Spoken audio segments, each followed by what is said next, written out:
स्वागत है आपका जीवन दर्शन में। अब तक हम महाभारत के लगभग सभी पात्रों की रचना समझ चुके हैं। आज हम आचार्य द्रोण या गुरु द्रोण को समझेंगे। आचार्य का काम होता है माया पाने वाली शिक्षा देना।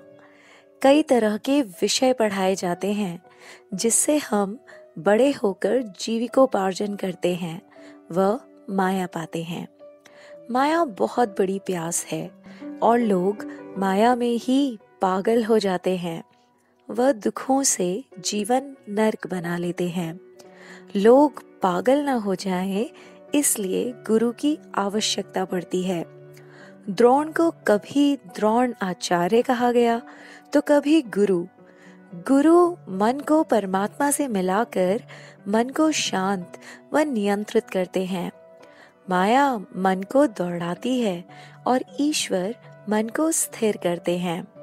द्रोण का दर्शन देखा जाए तो वे परमात्मा को पूरी तरह से नहीं जान पाए, ऐसा प्रतीत होता है।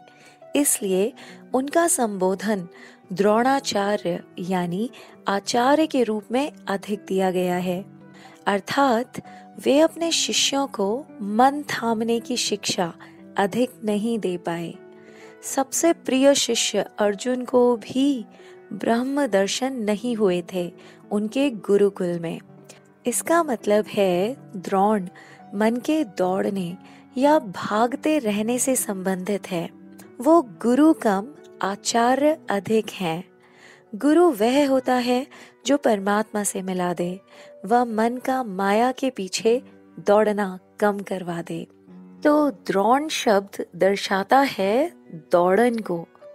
मन दौड़ता है, इसलिए वे द्रुपद यानी स्थिर पद, ध्रुव पद अर्थात स्थिरता को या कहें द्रुपद के राज्य को बचपन से ही चाहते हुए दिखाए गए हैं। इसी दौड़न व स्थिरता के द्वंद के कारण द्रुपद व द्रोण में झगड़ा दिखाया गया है और इसी विवाद के कारण द्रुपद धृष्टद्युम्न को यज्ञ से पाते हैं ताकि वह द्रोण का वध कर सकें। मन के दौड़ने का अंत केवल तब ही होता है जब मन में सत रख दो। सत अर्थात संसार का सार यानी परमात्मा को मन में स्थिर कर दो तो मन का दौड़ना रुक जाता है। धृष्टद्युम्न नाम को तोड़ा जाए तो इसका सही अर्थ समझ में आता है। धृष्टद्युम्न अर्थात धर सत दियो मन, मन में सत धर दिया। मन जो कि हर पल माया के लिए बावरा है, माया पाने को दौड़ रहा है, उसमें सत संसार का सार रख दो तो मन का दौड़ना अर्थात द्रोण रुक जाता है।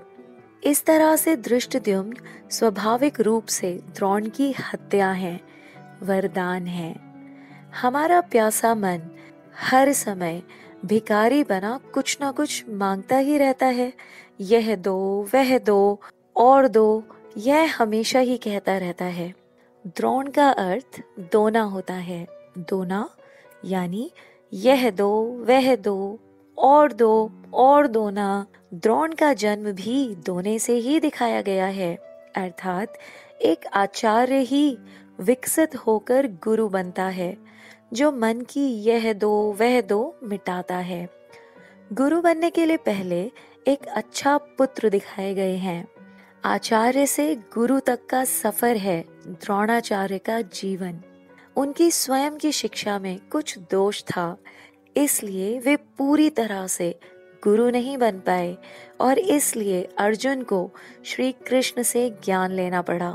तो द्रोण व दोना दोनों नामों से यही पुष्टि होती है कि प्यासे मन को दर्शाते हैं द्रोण और यह प्यास भगाती रहती है जिसका एक ही तोड़ है और वह है धृष्टद्युम्न अर्थात मन में सत सार एक्सट्रैक्ट ऑफ स्पिरिचुअल नॉलेज को बिठा दो, तब मन स्थिर हो जाएगा।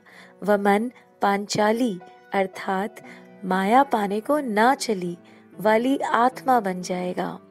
मन कहता रहता है दोना वह दोना और गुरु भगवान से मिलाकर यह प्यास मिटाते हैं। द्रोण दो रहो ना, गुरु यह दो मिटाते हैं। यह था द्रोण शब्द का विश्लेषण। चैनल को सब्सक्राइब कर लीजिए और वीडियो को अधिक से अधिक शेयर कीजिए। शेयर करेंगे तो यह गुरु सेवा होगी और तब यह सब ज्ञान आपके भीतर से प्रकट होने लगेगा। वंदे भारतम। जय श्री कृष्णा।